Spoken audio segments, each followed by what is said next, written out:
¿Qué tal? Bienvenidos a la segunda temporada del podcast La Cuarta Pared y este que es el segundo episodio. En esta noche me acompaña Iván Reyes, ¿qué tal? Y yo que soy Jorge Domínguez. Y esta noche estaremos viendo varias cosas, ¿no?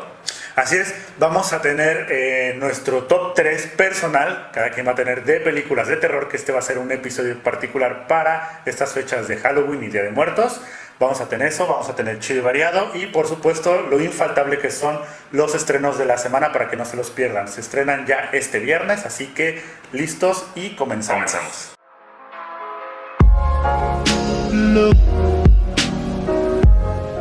Este viernes 2 de noviembre se estrenan 7 películas, que hay bastante diversidad. Sí. Hoy comentaremos todos los trailers que ya vimos y cuál es nuestra opinión acerca de ellos, ¿no? Empezamos con una gran película, Bohemian Rhapsody, ¿no? Ya habíamos comentado incluso en la primera temporada, habíamos comentado acerca de esta película. Todavía no había tráiler, todavía no había nada, pero bueno, supongo que ustedes ya han visto esto. La historia trata acerca de la vida de Freddie Mercury y de la banda Queen, de cómo llegaron a ser las grandes estrellas del rock. Exacto. Hubo mucha controversia antes de que iniciara ya esta película con este director que se llama Bryan Singer, porque había un actor que se llama Sasha, que él iba a interpretar a Freddie Mercury. Él se salió del proyecto y alegó que había tenido diferencias creativas con el director. Entonces le preguntaron que cuál era esas diferencias creativas. Bueno, básicamente spoileó toda la película de bueno, al menos esa. Creo que tuvieron que cambiar el guión para adaptarla mejor. Y bueno, él decía que a la mitad de la película moría Freddie Mercury y entonces el resto era de cómo la banda se había sobrepuesto a eso, cómo actuaban, ¿no? Exacto. Entonces, por eso él no quería participar en esa película. I go, what happens in the middle of the movie? He goes, Freddie dies. Middle of the movie. I go, oh right. I go, all right. So I go, so wait a minute, what happens in the second half of the movie? He said, well, we see how the band carries on from strength to strength. Parece ser que esta no es de lo mismo. O sea, lo que hemos visto en los trailers ha sido increíble. El actor que se llama Rami Malek hace una actuación estupenda, ya caracterizado con el bigote. Sí, increíble. Se ve increíble. Hay una escena que me llamó mucho la atención que está en el Live Aid, que ha sido considerada esa actuación de Queen y bueno, en general en la historia del rock como una de las interpretaciones más increíbles en la historia del rock, no nada más de Queen. Entonces van a recrear todo ese ambiente que se vivió. Hay que recordar que en esas épocas ya Freddie Mercury ya estaba en etapa, ya estaba muy avanzada su enfermedad.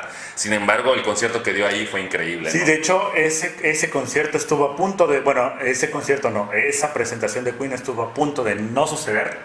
Y finalmente sucede y es el punto culminante de la banda. Y es un hecho histórico para aquellos que pudieron verlo. Y creo que la adaptación nueva que se realizó después de los comentarios del antiguo reparto es que ahora la película casi el final es justamente ese punto que es el clímax de la película.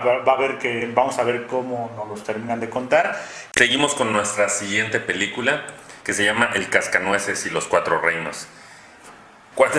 Cuando escuché el título de la película, la verdad, yo no soy mucho de ver películas para niños o dibujos animados, ¿no?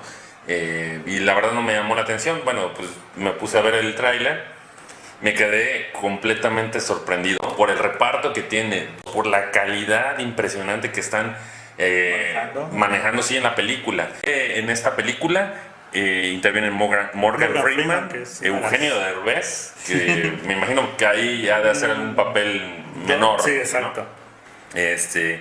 Zach Keira Knightley, Mackenzie Freud y Helen Mirren. Morgan Freeman se ve que hace un papel muy muy importante y destacado en esta película.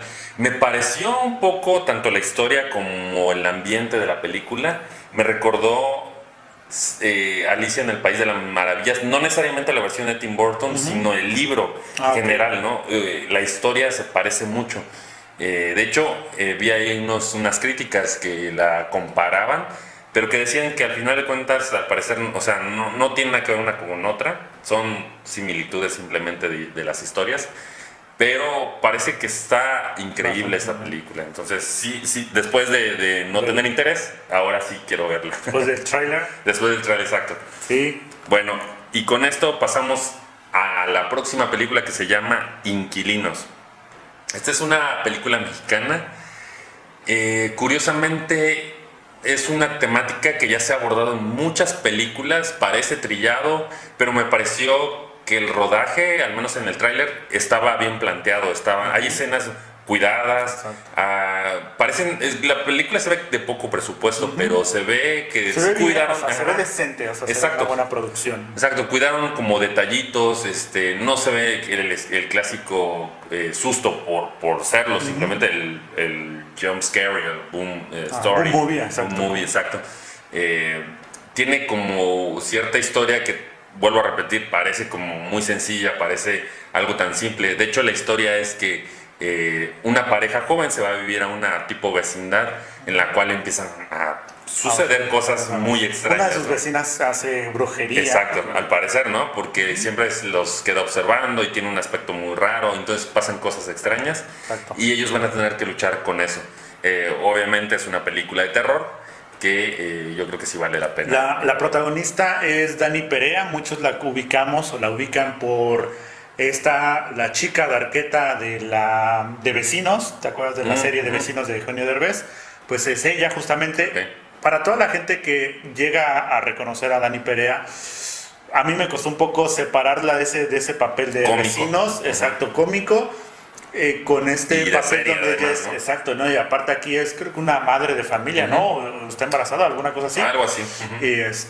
Y no le termino de creer toda la actuación porque ya la tengo muy visualizada y mucha gente seguramente les va a pasar lo mismo, pero parece que es una actuación decente, no parece que vaya a ser la película del año, pero sí parece una de las películas en las cuales podrías arriesgarte a verla y que te puede llevar una sorpresa o una gran decepción. Sí, por último me llama la atención que dura 1:30. Entonces es una buena duración, ¿no? Sí. Ni muy larga, ni muy corta. Sí, a lo mejor es solamente lo sustancial de la película, Sí. no le metieron paja, posiblemente.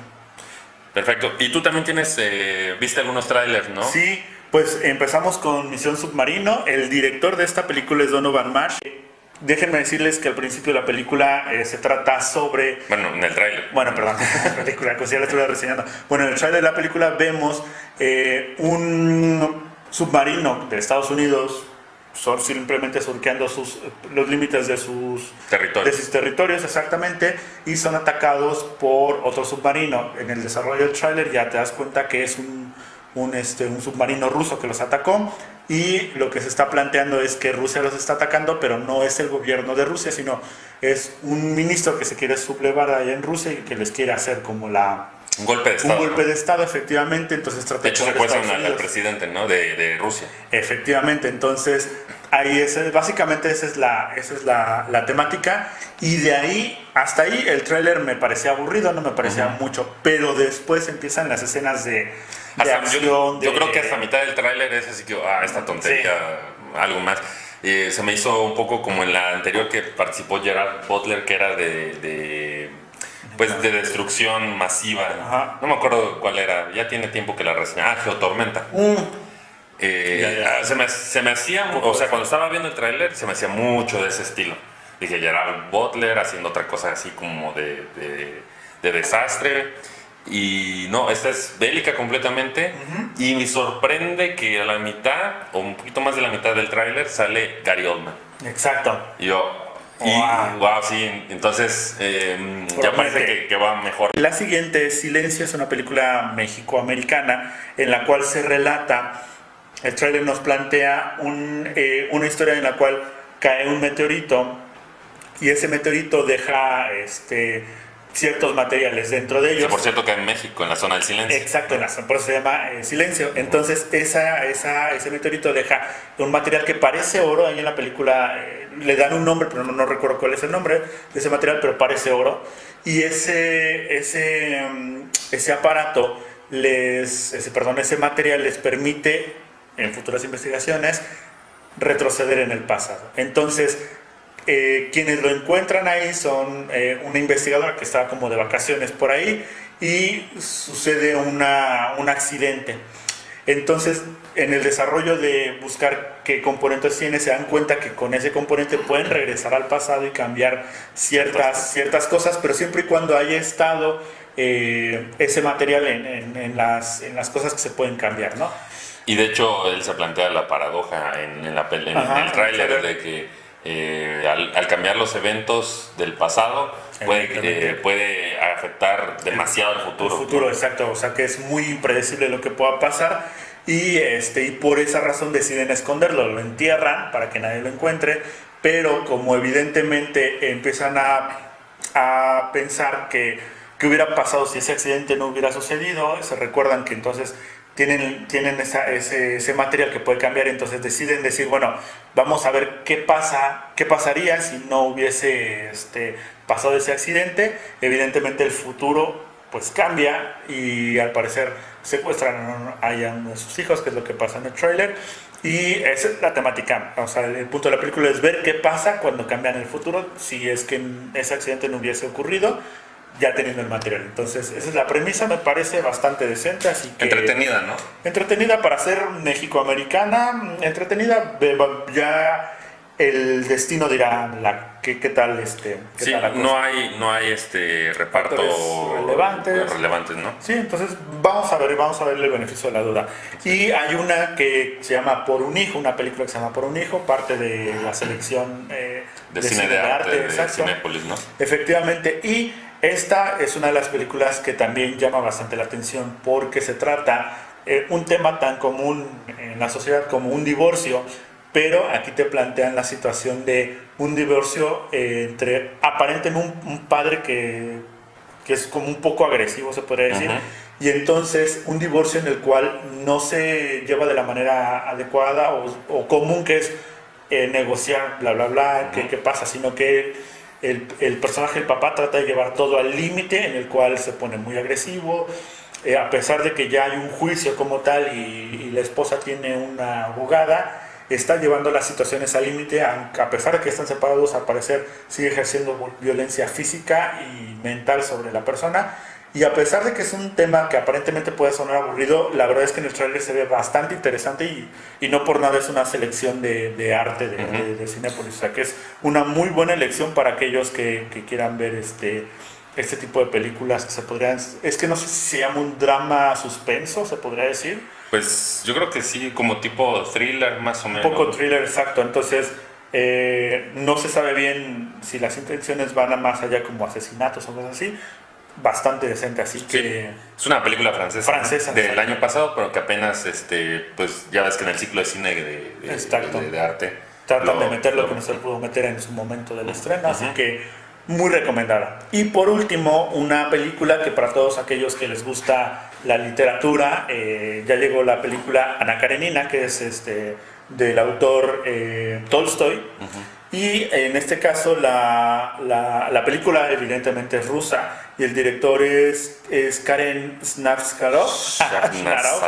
Exacto, me imagino que ha de ser si rusa. alguien sabe Exacto. cómo se pronuncia, que nos diga. Por favor.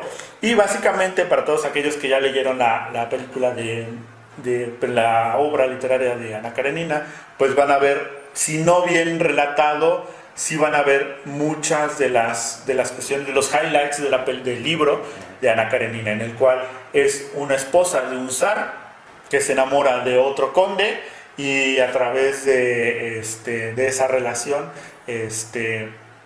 ella empieza a ser juzgada y el conde y el zar también empieza a ser juzgado, que si no puede controlar a su esposa, ¿cómo va a poder controlar todo un país? Entonces es en esa época en la cual los zares ya están, es el ocaso de los zares en Rusia y se ve ahí todavía la opulencia de los zares, se ve increíble. O sea, si bien la gente que habrá leído la novela a lo mejor puede tener ahí una discrepancia, pero por lo menos la parte de época se ve increíble. Así pues bueno, estos estos son los estrenos de la semana. Cuéntanos si viste alguno y qué te pareció, si estamos en lo cierto en las descripciones de los trailers que hemos dado o las historias por dónde van y a ver qué tal, ¿no?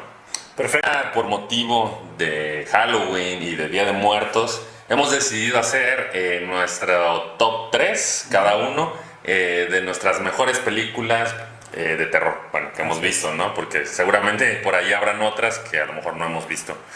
Y bueno, voy a comenzar yo, vamos a empezar de la, digamos, ¿cómo podemos? Del 3 al 1. Empiezo con El Exorcista. Pero bueno, yo creo que El Exorcista en su momento pues fue una película que fue parteaguas en lo que planteó. Como la mayoría sabe, trata el relato de una niña que fue poseída por un demonio y entonces se requiere que se haga pues, la labor de un exorcista, ¿no? De un exorcismo. Hay muchas peculiaridades en esta película que llamaron la atención de la crítica en ese tiempo. En el 73. El 73. Para hacer una película tan vieja es muy adelantada en cuestión de las cosas que intentaron. Por ejemplo, el director, muchas escenas que grababa simulaba frío. Bueno, no, sí, de hecho no simulaba, sí era frío. O sea, me refiero a que en la película había frío porque había una presencia ahí de un demonio y era lo que generaba ese frío. Exacto. Al hablar, los actores desprendían pues el clásico, pues que vapor, humo de la boca cuando hace mucho frío. Bueno, para lograr eso no fueron efectos especiales ni ninguna otra cosa. Lo que hicieron fue grabar en cámaras frigoríficas para que el frío fuera realmente lo que ellos estaban sintiendo, ¿no? Y además soltaran ese humo, vapor de la boca. Por ejemplo, dicen que por ahí hubo una maldición, ¿no? Varias personas involucradas en la producción o incluso actores murieron. Por ejemplo, el papá de Linda Blair, que es la que interpreta a la niña, murió. Dicen que Linda Blair llegaba a filmar, pero muy deprimida, entonces ahí en la producción trataban de animarla, pues como para que ya lograra salir toda la película, que ya iba más de la mitad grabada. Y hay que recordar que hay escenas muy fuertes, ¿no? En esa película. Recuerdo, estaba leyendo una noticia donde decían, y también lo agarraron como un poco de mercadotecnia los que proyectaban las películas en los cines. Tenían ambulancias y camillas en la entrada al cine porque se decía que la gente se desmayaba adentro. Y yo creo que era como fue un plan de marketing. Bueno, desde nuestra perspectiva puede ser que haya sido uno que otro real y... Sí, exacto, pero además influenciado por eso, esa paranoia que ya te están metiendo así como, oye, si ves que llegas a un cine y hay una ambulancia afuera y hay camillas y te dicen, oye, está esto porque esta película está muy fuerte y la gente se desmaya, pues quieras o no te va influenciando eso, ¿no? Te va dando más miedo. Y sí llegaron a pasar casos, pero si tú ves ahora la película, sí es una película pues buena de terror, pero tampoco para desmayarte, ¿no? Entonces, creo que también, bueno, eran otros tiempos, pero creo que de mi selección, esta me gustó también mucho y la dejo en el número 3. Y en mi número 3, fíjate que yo me voy un poco más adelantado y justamente es una película que ya nos tocó ver el año pasado, que fue It. ¿Fue el año pasado o fue este año? Mira, fue el año pasado. Tienes razón, perdona. Justamente que por estas fechas, pero el año pasado. Exacto, tienes toda la razón. Y lo hago más, no porque me guste mucho más que la otra, sino que a mí como me gusta mucho la lectura, lo hablábamos justamente en ese podcast, esta película refleja mucho más la esencia de Stephen King, exacto, que la primera. Me quedo con esta, aparte de que tiene escenas increíbles, tiene justamente, ¿cómo se pronuncian? Los Mr. X, que es gags a la novela y al universo de Stephen King. Tiene momentos en los cuales no necesito espantarte con un monstruo en particular o con un salto de movie, por ejemplo, sino con algo tan, ¿cómo se puede decir? Como tan kitsch, que es el momento cuando, por ejemplo, está bailando así y tiene como un telón de fondo y fuego. Eso se te hace tan raro, pero también tan loco a un nivel de psicología, que no necesitó espantarte y hacerte un bus, sino simplemente un movimiento raro del cuerpo y meterte esos elementos. Tan simple como a veces solamente aparece el payaso riéndose y un lobo. Exacto. Y eso ya genera una sensación de miedo, de suspenso, de ansiedad, ¿no? Y no está haciendo absolutamente nada. Utiliza las fotografías que antes eran como diapositiva, se puede decir. Hay una escena donde están viendo justamente la ciudad hace años y de pronto aparece It y le aparece como cabello en su cara y de pronto las diapositivas van pasando más rápido porque la máquina parece que se traba, pasan tan rápido que It aparece incluso, parece que se va a salir de la pantalla y los niños se asustan. Es una de las mejores escenas. The Shining, o El Resplandor, que se nombró aquí en México y en otros países de habla hispana. Bueno, es también una historia de Stephen King que adaptó Stanley Kubrick, que llevó magistralmente a la pantalla. Pero curiosamente a Stephen King le han preguntado varias veces qué opina de esa película y él no le gusta. No le gusta tampoco. Dice que, pues bueno, visualmente es una obra maestra, pero que carece de esencia de su obra. ¿no? Y sí puede ser que tenga cierta razón, ¿no? I had a discussion with him beforehand. He said, Stephen, Stanley Kubrick here. Don't you agree that all stories of ghosts are fundamentally optimistic? I said, what do you mean? And he said, well, if there are ghosts, it means we survive death, and that's fundamentally an optimistic view, isn't it? And I said, well, Mr. Kubrick, what about hell? And there was a long pause on the telephone line, and then he said in a very stiff and very different voice, I don't believe in hell. So the images are striking, but to me that's surface, it's not substance. So I used to describe The Shining, the film, as something like a beautiful car that had no engine in it. Inicialmente le habían dado un libreto, ¿no? Y lo estudió y todo. Pero eran tantas las modificaciones día con día que dejó de leer, ya no se aprendió el guión y mejor se aprendía las hojitas que le daban día con día, porque cambiaba tanto que ya no era viable estarlo aprendiendo constantemente, ¿no?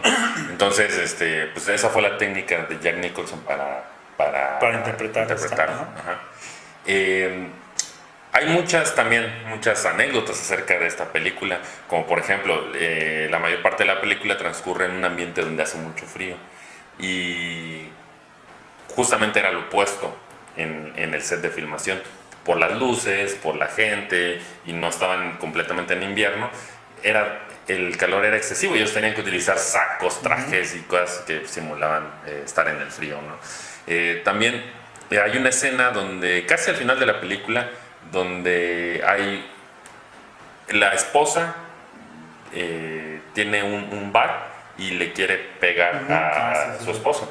Bueno, esa escena, si no me recuerdo, se tuvo que repetir más de 100 veces. Tiene el récord Guinness de la escena más repetida. Hay que recordar que Stanley Kubrick era muy meticuloso y perfeccionista en todas las escenas y repetía muchas veces toda la película, ¿no? Bueno, las escenas de la película. The Shining no fue la excepción.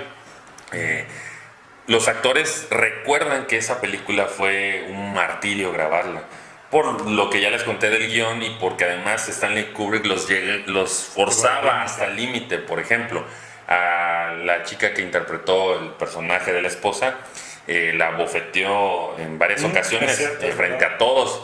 Stanley Kubrick decía que quería provocar en ella esa sensación de miedo y a la vez de coraje, y que eso se reflejara en la pantalla. De hecho lo reveló en una entrevista no hace mucho, ¿no? Algo así, que también se generó un poco.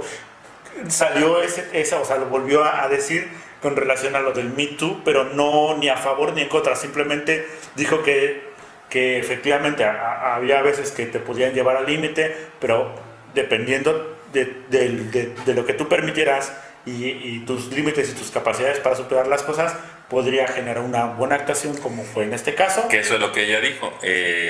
Lo que ella dijo fue que gracias a eso ella pudo hacer una muy buena actuación y pudo dar lo mejor de sí, pero jamás volvería a repetir esa forma de hacer. También nos comentaste en un podcast lo de la puerta.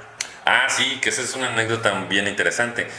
Resulta que, bueno, una de las escenas más características, la emblemática de esa película, donde Jack Nicholson está rompiendo con un hacha la puerta y se asoma y logras ver del otro lado cierta parte de su cara y se ríe. Bueno, esa escena, al principio habían puesto una puerta que era de utilería, es decir, fácilmente se puede romper.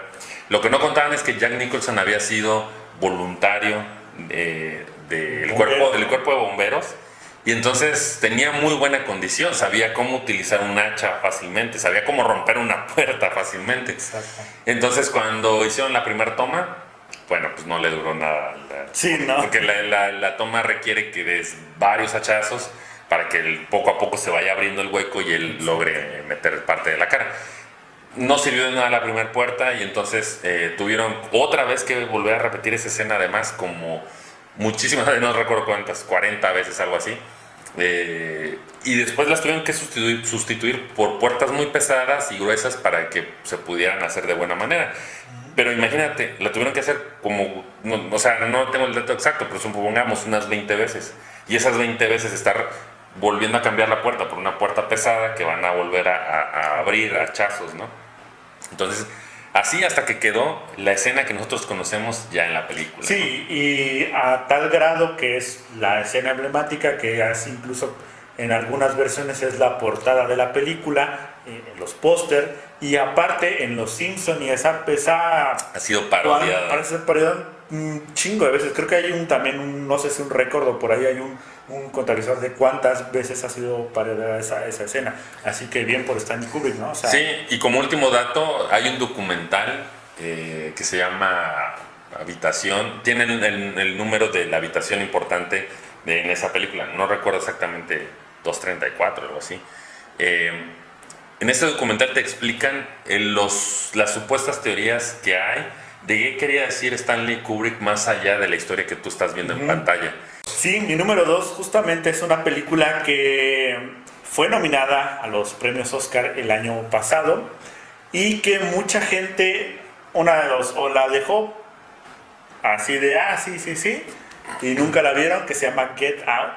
Ajá. Es que a nosotros se nos había pasado, ¿te acuerdas? Exacto, efectivamente. Entonces yo la vi de pura casualidad y fue una revelación en cuestión de que la película trata un tema en el cual aparentemente Estados Unidos ya no hay problemas de racismo.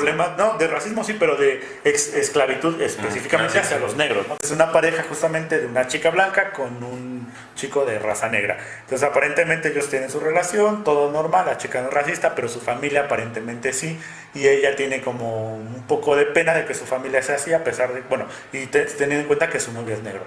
El novio convence para que a su novia de que los lleve a conocer, que él soportará el racismo y que no haya pedo. Y ahí es donde el cambio de tuerca viene, y que para mí es una obra increíble en la cual te meten un terror psicológico y estás viendo a los famosísimos rednecks, básicamente, combinados con los antiguos esclavistas de Texas y toda esta parte de Estados Unidos. Hagan cuenta que metes los rednecks de ahora, metes la combinación de los esclavistas, la cultura que había antes de comprar esclavos, efectivamente, básicamente en todo el sur de Estados Unidos. Metes esas combinaciones con una familia estudiada, dentro de ellos la mamá de esta chica que es psicóloga y que tiene fármacos para poder adormecer o entorpecer a las personas, efectivamente, ¿no? Entonces, como tipo zombies los dejan. Efectivamente, entonces a eso le agregas que no recuerdo también si es el padre o la misma madre, tienen un poco de científicos en el cual están experimentando cómo cambiar de mente a la gente y utilizar cuerpos de personas que ya murieron, y en este caso son familiares de ellos que ya murieron, para traspasar a esas personas, y esas personas son las que les quitan la vida solamente en cuestión material, o sea, del cuerpo, pero le transfieren la mente a un cuerpo blanco para que sigan siendo parte de la familia, pero son esclavos. Entonces, toda esa combinación hace una película magistral. Fue nominada a los premios Oscar, evidentemente no ganó, pero creo que es una película de terror y de suspenso psicológico que ha sido infravalorada, no por la Academia porque le dio su justa nominación, pero yo creo que por la audiencia que no se dio la oportunidad de ver esta película. Así que si ustedes tienen la oportunidad de verla, es una obra maestra. Y pasamos con mi número 1. Esta película se llama Holocausto Caníbal. Y es para mi gusto, es una de las películas más visionarias de su tiempo. Esta película fue de 1980 y la hizo un director que se llama Ruggero Deodato. Es un italiano, un director italiano, que fue una mezcla de una producción italiana colombiana. La intención o sea, el enfoque de esta película, se dice que es una de las pioneras en cuanto al falso documental, que era lo que platicamos en el podcast pasado, ¿no? Un poco del género. La historia es de unos investigadores, periodistas que van al Amazonas, pero le llaman de otra forma muy diferente, y van a hacer un documental de unas tribus que al parecer son caníbales, ¿no? Creo que sí la vi, sí, después de que nos las dijiste en algún podcast, creo. Sí, en algún podcast. La vi, tienes razón, sí, es muy buena. Sí, y entonces llegan ellos a grabar y a investigar. Y un antropólogo se da cuenta que después de cierto tiempo ellos ya no regresaron. Entonces él va a ese lugar a investigar qué les pasó. Exacto. Y bueno, después de ciertas cosas que también tiene problemas con las tribus que están por ahí, logra recuperar unos cámaras y cassettes del equipo que fue anteriormente. Obviamente se da cuenta que pues todos murieron. Porque encuentra los huesos. Exacto. Entonces se regresa a Nueva York y empieza a revisar las películas porque se lo piensa dar a la televisora que pagó ese viaje, y bueno, pues era la intención, tener esas cintas. Al estar revisando las cintas se da cuenta del horror que hubo allá, pero propiciado por los periodistas que fueron. Por los investigadores. Yo antes de ver esta película pensaba que el horror venía de parte de que se volvieron hostiles los caníbales y terminaron matándolos, pero no es así.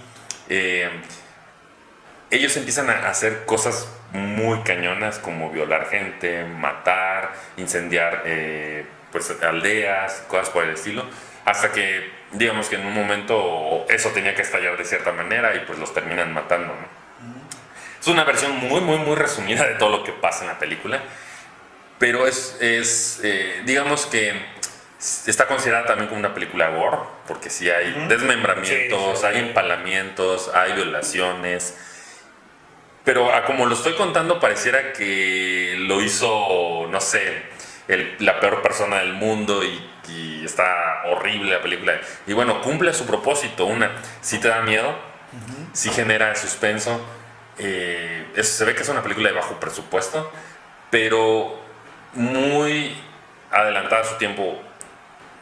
No se fue por las tramas tradicionales ni las técnicas tradicionales de filmar, y eso le valió que le exigieran después que demostrara que los actores que intervinieron en esa película estaban vivos, porque mucha gente creía que realmente, o sea, él se la pasó desmintiendo que era una película, pues que no había pasado realmente, y mucha gente no le creía, o sea, por la forma en que está grabada, que es un falso documental, ellos creían que sí había pasado, entonces le exigieron que diera pruebas de que los actores estaban vivos, y obviamente pues demostró que no les había pasado nada.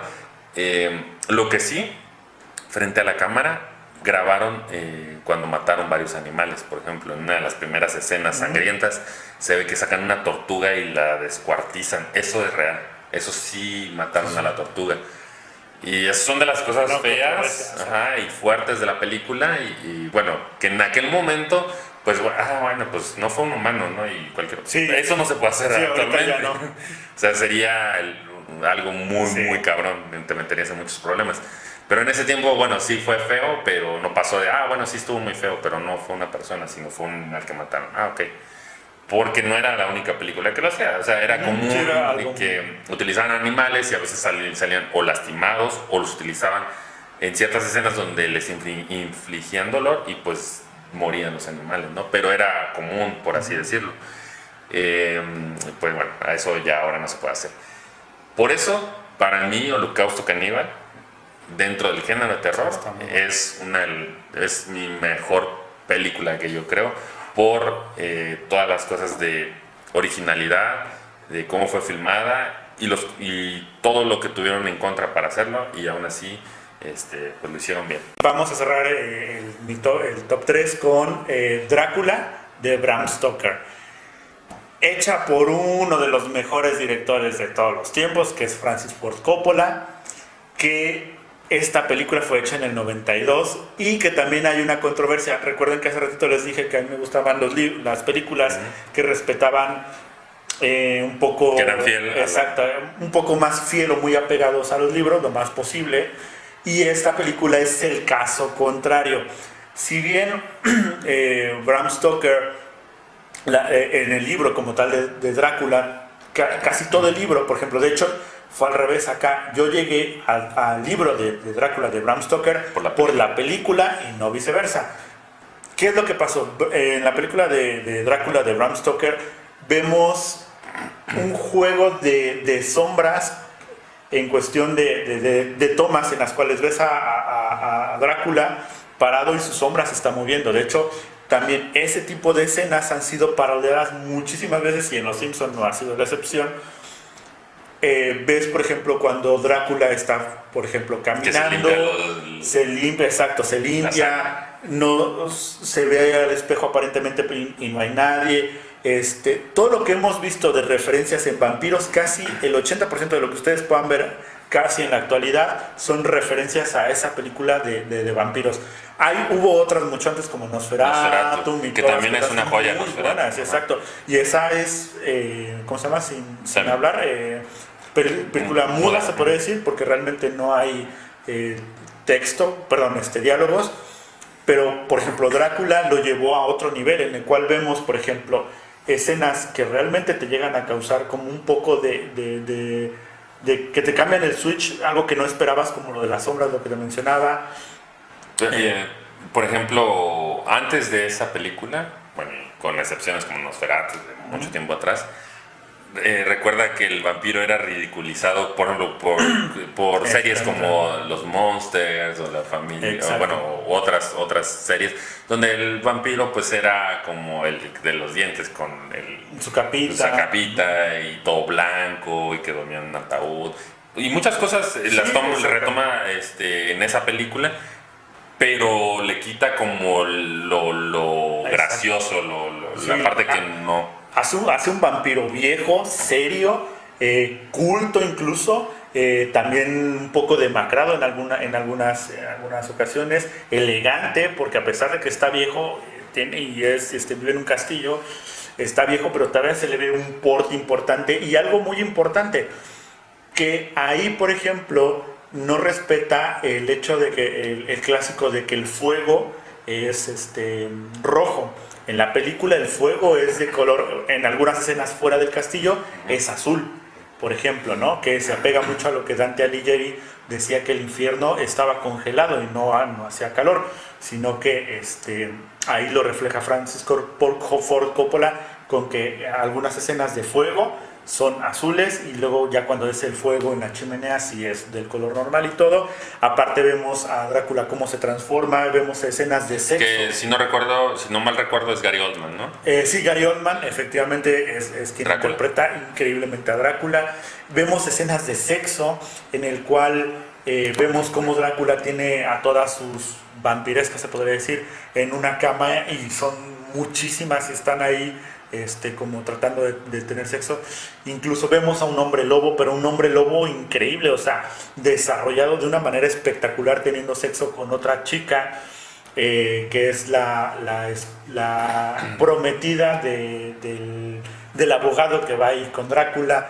Vemos cómo se transporta y aparte después vemos un cambio generacional increíble que de pronto no me gustó al principio, pero después ya cuando vas creciendo con la película vas generando un poco más de conocimiento en cuestiones de cultura general, entiendes que, por ejemplo, hasta este momento de la película donde todo se desarrollaba en Transilvania, en el castillo, veías como todo de época, y después cuando Drácula se tiene que mudar, se tiene que ir y se tiene que llevar tierra, por ejemplo, y para dormir en sus ataúdes a otra ciudad que no recuerdo ahorita cuál es, para ser como Londres o alguna cosa así, o Nueva York, no me acuerdo ahorita, se lo lleva y entonces ya cuando Drácula se le aparece a este abogado en las calles de esta ciudad, ya es un Drácula con un traje con un bombín, con un bastón, un poco más elegante, incluso con unos lentes circulares estilo Oscuro. John Lennon, exacto, oscuros, y un estilo completamente diferente. Entonces te da un cambio completamente de época y que de pronto se siente un poco brusco, pero de ahí en fuera, tanto las actuaciones, las caracterizaciones, los efectos de cámara, el desarrollo de la película, es una joya de arte y no podía haber sido dirigido por otra persona más que por Francis Ford Coppola, que creó un mundo realmente del cual después se agarraron muchas personas para crear, por ejemplo, videojuegos como Castlevania, por ejemplo. Está súper inspirado en ese Drácula, y que después ya vino Anne Rice, por ejemplo, para crear Entrevista con el vampiro, que le quedó también una joya, muy bueno. una joya también. Deberíamos hacer después más adelante un top 3 de películas de vampiros. Estaría muy bueno, y a lo mejor el Crepúsculo entraría en el top 3. No creo, bueno, al menos en el mío no. Por último, para terminar con este podcast, nos vamos a nuestra sección Chido y Variado, en la cual tenemos noticias, por lo general, lo que ha pasado en la semana. El chile de mole y de dulce. Exacto, un poco de todo, pero ahora nada más tenemos una noticia, ¿no? Y una bastante importante. Resulta que Avengers 4 prácticamente ya está a la vuelta de la esquina. Sí, ya está por terminar de hecho de grabar. Y bueno, ya se están spoilereando por ahí algunas cosas, fotografías que han habido, por ejemplo. Ya hicieron referencia tanto Capitán América como Iron Man, hicieron referencia de que esa es su última película. Ajá. Y bueno, recuerda que hay un tema pendiente ahí de Thanos, ¿no? Chingo. Exacto, es lo más importante. Todo el mundo se pregunta cómo se va a resolver el asunto de Thanos. Y bueno, Pepper Potts, que es no es su esposa, La es prometida de Stark. Exacto. Bueno, resulta que al parecer ella va a ser quien va a ir al rescate de Tony Stark. ¿Recuerdas que la última escena que se vio en la última de Avengers fue cuando llegan por él, que abren como un círculo interdimensional donde él ya se transporta? Y bueno, ella se queda ahí sola. Resulta que, bueno, al parecer ella va a utilizar el traje que le había diseñado Tony Stark, que por cierto se llama, no me acuerdo muy bien, Algo como Rescue se llama el traje. Entonces va a utilizar Rescue para ir por Thanos. Supongo que no va a ser la única. Van a haber más personas involucradas para lograr dentro de derrotar ellos, a Thanos. seguramente va a estar Ant-Man. Sí, seguramente, porque él ha estado como muy aparte de todo lo que ha pasado. No, pero acuérdate que fue